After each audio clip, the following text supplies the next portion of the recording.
All the way up. Hi, I am John Ratz, and I am from...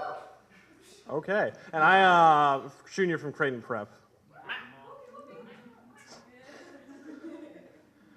Chinese food has always had a special place in my heart, right next to the plaque it's been building in my arteries for all of these years. It's a romance that began innocent enough. We met in a mouthful. Me, young, naive, a child actually, and it, a culinary tradition formed an ocean away, molded by American hands into the melting pot we have today.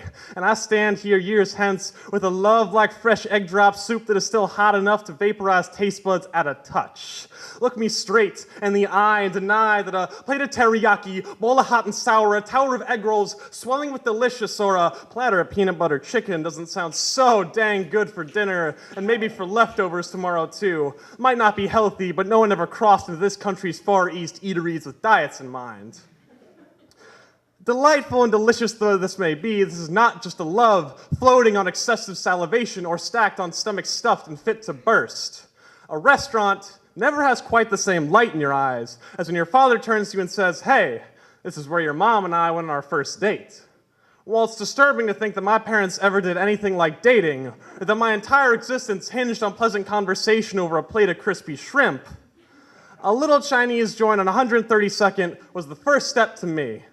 For 3 years' worth of Saturday lunches, my father took me to the same Chinese buffet. He and we've never quite seen eye to eye, but there must have been something in the chicken, because at those tables, our mutual acknowledgments of existence gave way to the best discussions we have ever shared. They say conversation is the soul's meat and drink. Our spirits supped on words splashed in spices and soy sauce. Our relationship was best between bites, when one's mouth closed and their ears opened. We cannot forget this New Year's Eve, when my sister's triple seizures sent us on the plane home too late for anything but takeout when we finally arrived. Mid-meal, she started shaking again. My parents clung to her from either side while I sat there and just kept chewing. Has to be the very definition of comfort food. My meals that week were scavenged from white cubes between hospital visits. Food has so many flavors you can't even taste on your tongue. Salt can be as savory as victory or taste like a handful of shaken tears. My friends, have you devoured deeply from the takeout box of life, or are you hungry an existential hour later?